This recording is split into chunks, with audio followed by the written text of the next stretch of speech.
Alright, we're going to continue one more day of Extrema on the interval, and the first things I'm going to look at is just some graphs again. And what I'm asking you guys to do on these is just to determine from the graph whether I have a minimum on the open interval A. I'm only going to look for if it has a minimum. So does graph have a minimum on open interval A to B.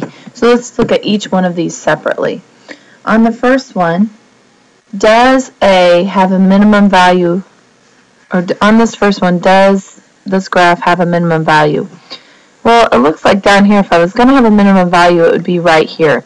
But since it's an open dot, this one does not have a minimum. Now let's look at that just a little bit different. This is the same graph, but as I get close down here, this does have a minimum right here. This does have a minimum. This would be its smallest value. Back on the other one, it didn't have a minimum because that was an open dot on its smallest value. Now on this next graph, if you look here, the minimum would occur here at B, but since it's an open dot, it does not have a minimum.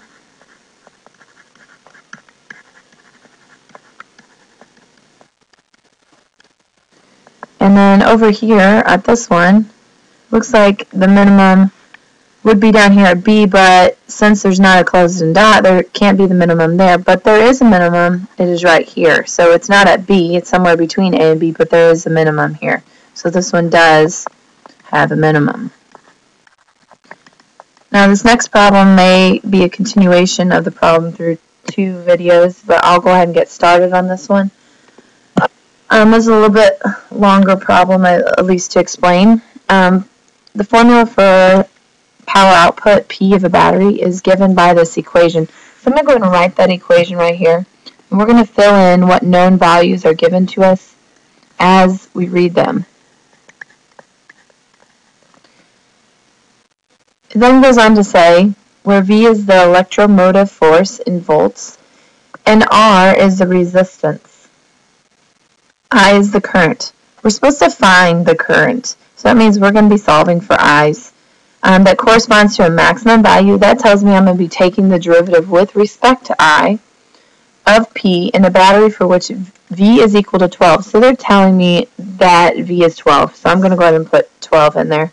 And that R is 0.5. So I'm going to put 0.5 in there.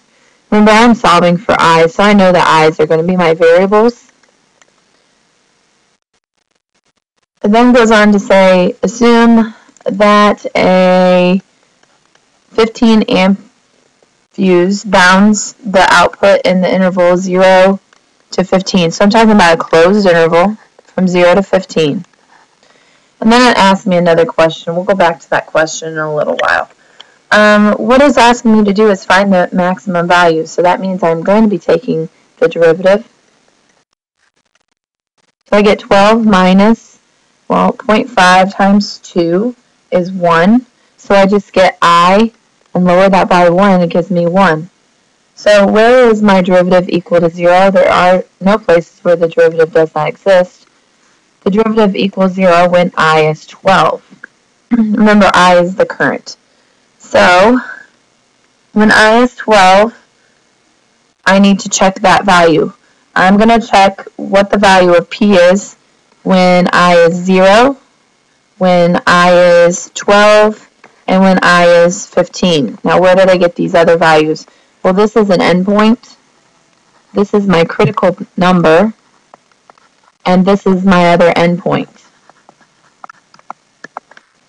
I will continue this in the next video.